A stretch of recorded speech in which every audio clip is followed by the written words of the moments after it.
भाई और बहनों, गुरुदेव भगवान कहते हैं ज्ञान का और घाम का चमका सा ही हुआ करता है। अर्थात अपने गुरु को परमात्मा मानने के लिए समझदार आत्मा को तो इतने प्रमाण देखने के बाद संकेत ही काफ़ी है उस दाढ़ी मूछ वाली कबीर जी की काल्पनिक फोटो को अपने घर और दरबार से बाहर निकालने के लिए। बाकी तो भैंस के आगे कितना ही बीन बजाते रहो, उसे समझ में नहीं आना है। फिर भी गुरुदेव भगवान सत्संगों में कहते हैं कि जब तक आप पुण्यात्माओं का ढंग से पेटा नहीं भरा जाएगा तब तक दिल में जगह नहीं बनती है। यदि आपको अपने पूज्य गुरुदेव सतगुरु रामपाल जी भगवान के मुख कमल से ही सुनने को मिल जाए कि मैं इंसान नहीं बल्कि पूर्ण परमात्मा हूँ, उसके बाद तो शायद कोई ब्रह्मांड का सबसे निम्न स्तर का ही अंधभगत होगा जो अपने गुरुदेव भगवान के मुख कमल से सुनने के बाद भी इस नकली भगवान अर्थात कबीर जी की समझे जाने वाली दाढ़ी मूछ वाली काल्पनिक फोटो को अपने घर में और दरबार में रखकर पूजा करेगा। भाइयों और बहनों, आपने सत्संगों में अपने भगत भाई बहनों के मुख से अनेकों इंटरव्यू सुने होंगे, परंतु वो इंटरव्यू विशेष होते हैं जिन्हें सतगुरु रामपाल जी भगवान स्वयं अपने मुख कमल से संगत को सुनाते हैं। अर्थात गुरुदेव भगवान के मुख कमल से उच्चारित शब्द अटल सत्य होते हैं। साध वचन पलटे नहीं, चाहे पलट जाए ब्रह्मांड। गुड़गांव से एक बहन की नाम उपदेश लेने के बाद की आत्मकथा सुनाते हुए अंत में सतगुरु रामपाल जी भगवान कह रहे हैं कि भाई और बहनों, सतगुरु रामपाल जी महाराज कोई इंसान नहीं बल्कि स्वयं पूर्ण परमात्मा आए हुए हैं। अर्थात हम मूर्खों को अपना असली परिचय देने के लिए गुरुदेव भगवान ने उस बहन के इंटरव्यू को माध्यम बनाया ताकि हम नादान आत्माओं को पूर्णतया विश्वास हो जाए और उस कबीर जी की समझे जाने वाली दाढ़ी मूछ वाली नकली फोटो को भगवान मानकर अपने कर्म फोड़ना बंद कर दें, ये सोचकर कि वर्तमान में यदि धरती पर कोई कबीर है तो सतगुरु रामपाल जी स्वयं ही है। तो आप सुनिए इंटरव्यू और दास को दीजिए इजाजत। बंदी छोड़ सतगुरु रामपाल जी भगवान की जय हो। कहता दास गरीब तन चंगा करत कबीर वे। परमात्मा कहते हैं कि सत भक्ति करने वाले प्राणी का प्रत्येक कष्ट, चाहे शारीरिक कष्ट है, चाहे कोई किसी प्रकार की आपके रोग है और या कोई अन्य आपत्ति आपके ऊपर आने वाली है या आई हुई है, उसको परमात्मा कबीर जी ठीक कर देते हैं। कहता दास गरीब तबीब तन चंगा करत कबीर वे।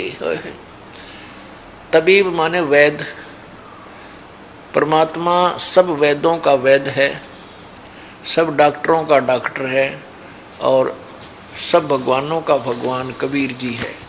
इसमें लिखा है कि कहता गरीब तबीब तन। गरीबदास जी कह रहे हैं कि तेरे शरीर की कोई बीमारी हो उसको भी चंगा करत कबीर वे। चंगा माने अच्छा कर देगा, तुझे स्वस्थ कर देगा वो तबीब। कबीर परमात्मा तबीब यानी वैद भी है। परमात्मा के अंदर सब गुण हैं। परमात्मा के द्वारा ही इन औषधियों में, जड़ी बूटियों में गुण दिए गए हैं, ये प्रभु के द्वारा ही दिए गए हैं।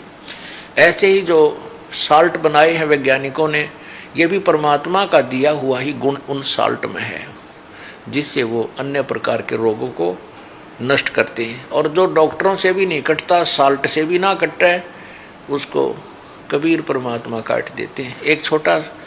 एक छोटी सी कथा सुनाते हैं जो अभी किसी एक बहन ने लिख कर दी है। इसी प्रसंग पर ये आवश्यक होगी बताना।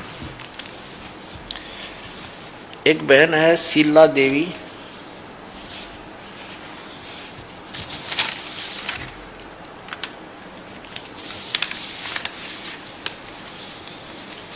गांव बसई, गुड़गांव के पास बसई गांव है।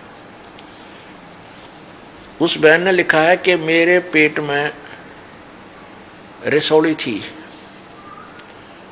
दोनों गुर्दों के अंदर मोटी मोटी रसौली थी और 11/4 को पिछले वर्ष की 11 अप्रैल को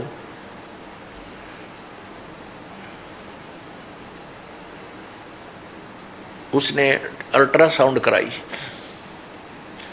उसमें वो रसौली दोनों मोटी मोटी अच्छी मोटी मोटी रसौली अल्ट्रासाउंड में नजर आ रही थी। उसकी अल्ट्रासाउंड दिखाऊंगा। फिर उसके बाद मई में उसने फिर चेक कराया,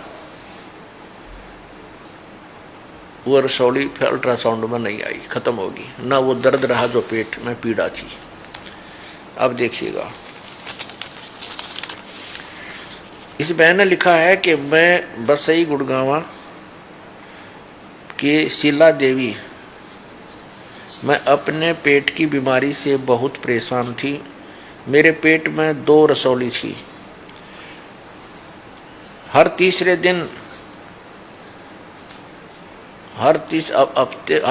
दिन 500 रुपए की दवाइयाँ आती थी।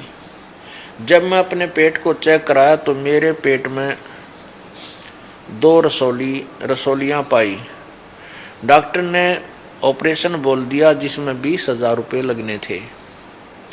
जब मैंने संत रामपाल जी महाराज से नाम उपदेश लेने के बाद फिर दोबारा चेक कराई तो उसके बाद ना कोई दवाई ली, मेरे पेट की रसौली बिल्कुल ठीक हो गई। मैं सभी भक्तात्माओं से प्रार्थना करती हूँ कि संत रामपाल जी महाराज को कोई इंसान ना समझना, ये पूर्ण परमात्मा बैठे। संत रामपाल जी महाराज को कोई इंसान ना समझना, ये पूर्ण परमात्मा बैठे हैं। शीला देवी आपकी शिष्या 25/4/2009 को आज इसने लिख कर दिया है।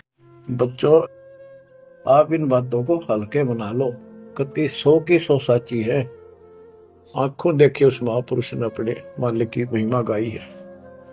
विश्वास कर लो, दर्द कति आंख मीच लो। अब ब्लाइंड फेथ करना शुरू करो, जो दास बोल रहा। सारे प्रमाण दे दिए। अब आपका समय आ गया है कति शीश देने का। शीश को काट के नहीं चढ़ाना, समर्पित होना। सिर सौंपा गुरुदेव को, सफल हुआ यो शीश। नित्यानंद इस शीश पर आप बसे जगदीश। समर्पित करना है, सौंप देना दाता आपका। और गुरु जी क्या कहेंगे, भाई भक्ति कर, बुराई त्याग, सेवा में कुर्बान हो जा। बस इतनी सी बात है। बात यही बिगड़ी थी कि हम उस परम पिता को सच्चे दिल से स्वीकार नहीं कर पाए। ये भगवान है। जब तक हम कभी हर प्रकार से 100% पति भर्ता पद पर नहीं आवांगे, इतने ऊपर नहीं जा सकते। बच्चों, तुम ऐसे समर्थ के शरण में हो और उस परमात्मा ने आपके लिए कष्ट उठाए। अब आप संभल जाओ, पहचान दो अपने भगवान ने। वो ना दुखी करो ज्यादा दाता को। अब आपको इतना योग्य बना दिया है, पढ़ा लिखा बना दिया है, आसानी से समझ सकते हो। परमात्मा आपको मोक्ष दे, आपका सद्बुद्धि दे। आप काल के जाल से निकलो और अपने घर जाओ सत्साई।